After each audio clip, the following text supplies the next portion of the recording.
พอแล้วไอ้พอแล้วเลยเขากินเลยก็ยากเพราะ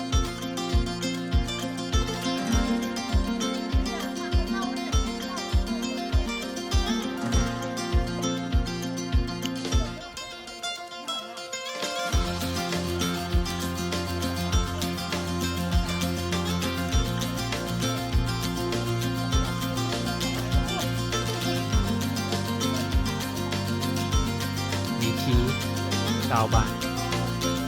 รักษาธรรมศาสตร์ต่อของแทนคุณ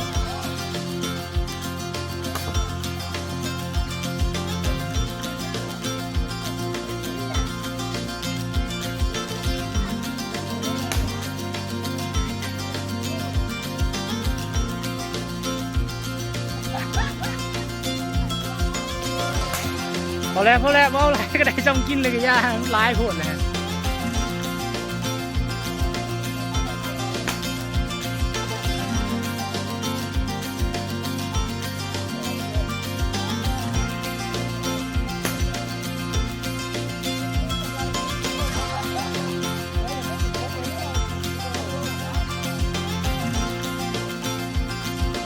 ยุกให้เบิ่งแน่ฮะ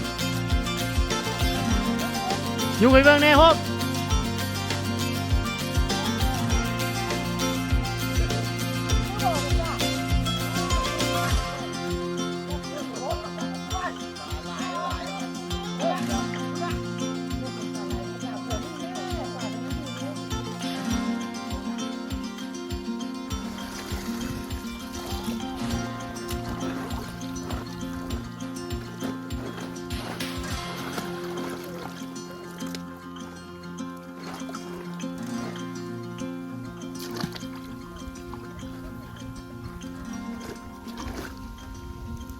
ด่ามาไม่ชนีกินโต๊ะละ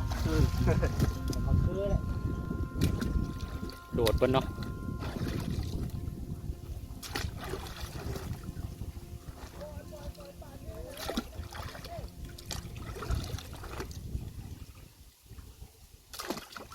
มันดับส้มครับไม่ดับส้ม